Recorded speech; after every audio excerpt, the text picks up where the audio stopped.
Hi, ladies and gentlemen. Welcome to SA Accounting Academy. Here's a short clip on one of our previous webinars. I hope that you really do enjoy it. All right, good morning, everybody. The name's Tony Balshaw. I'm going to kick off today's webinar and look forward to the webinar. We're just clarifying some issues around the timing and that, but we certainly will be on for the next hour, talking about a lot of matters that are very pertinent in terms of B-BBEE. What you see on your screen here is really the areas that we're going to focus on, and hopefully, being a BE practitioner, doing a lot of verification consulting work from large multinationals down to small entities such as professional entities and there's a lot of listed companies, etc. amongst it. So, we've had COVID, we've had lockdown. There haven't been an awful lot of changes that have happened since 2020 when lockdown commenced. And so what I'm going to do is I'm just going to give you a brief update on some of the history and the legislation that has come out, and then deal with a few trigger points and dynamics, on-site assessments and SANES's pronouncement that they will be going ahead as physical on-sites and no longer remote. The practice note dealing with rules for discretionary collective enterprises, those are the BBOSs, ESOPs, trusts, MPOs, etc. And we'll talk about that. Then we'll also talk about the YES initiative and the scoring of points under that. We have a number of clients as well that are on the YES initiative. I'm going to run through a couple of changes that happened in the BE Amendment Act back in 2018. And then we had Code 000, Code 300, 400, and the guidelines amended, and we'll touch on some of those this morning as well. So, good to be with you. If you have questions, please note them.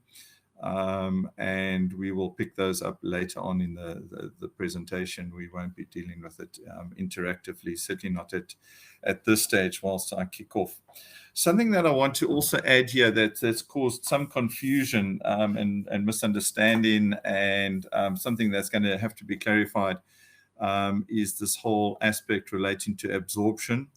So I just want to deal with that very quickly. I don't have slides on that.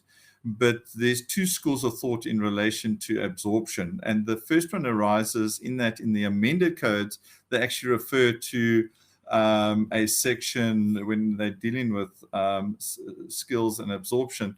They address the issue of absorption under the code and refer to an interpretation that is as a percentage of total employees and not employees that have completed. Now, some employers, they've got 2,000, 5,000, 1% of that, or 10, 100% of that is absolutely massive. And our interpretation has been all along, and we continue with that interpretation, that it relates to those that have completed their learnerships being absorbed. And once again, I think there's some people are confusing the YES initiative, which has got a different target, to the absorption that comes through in terms of code 300, dealing with skills. So I'm just going to mention that, put it out there. We as a verification agency, so the client need to determine, make their own determination, and we await clarification on that. There, as I said, there are different views.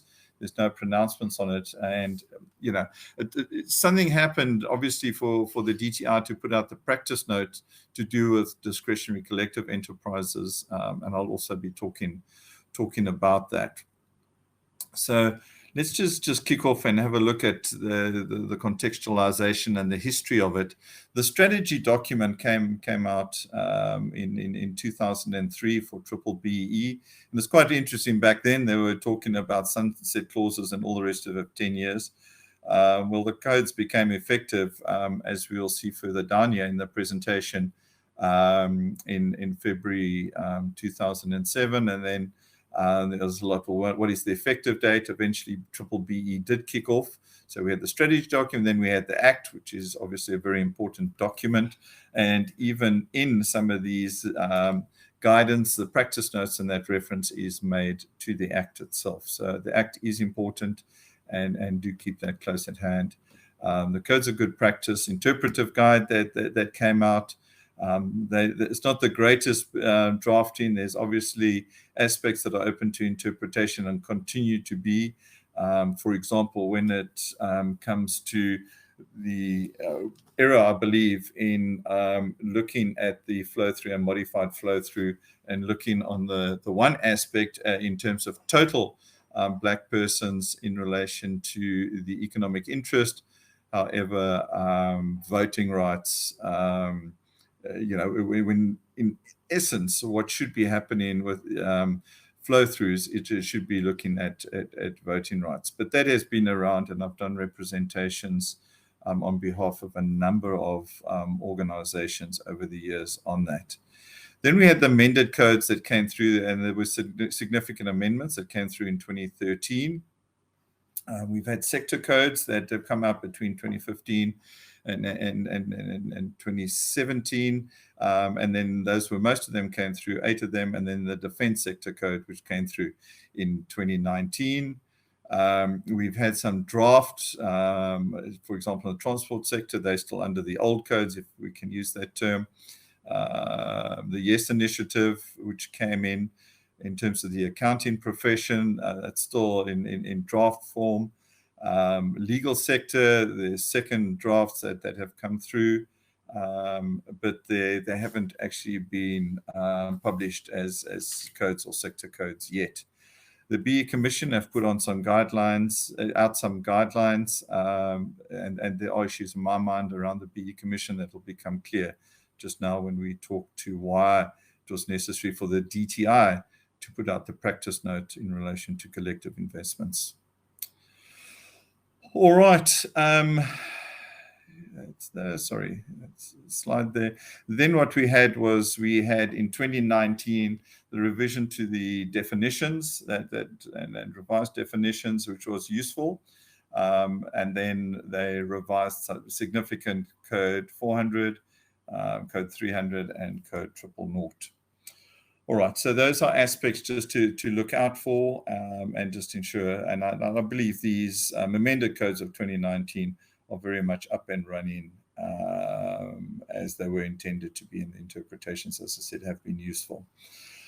Let's just talk about remote assessments. What happened was in 2020 and with the onset of COVID, the SANAS announced that remote assessments could be performed. So that a lot of verification professionals were able to, with the utilization of technology, up their game. It still required the review of documentation, the supply of documentation, etc., but it could all be handled electronically, whereas before there would be the physical on-site. And the physical on-site is very important in the SANAS environment. And so what they have announced is that it's going to terminate on the 31st of March, the remote assessments, and referring to the R4703, which is the Bible or the overriding document spelling out the requirements for verification agencies. We're required to conduct physical on-site verifications again.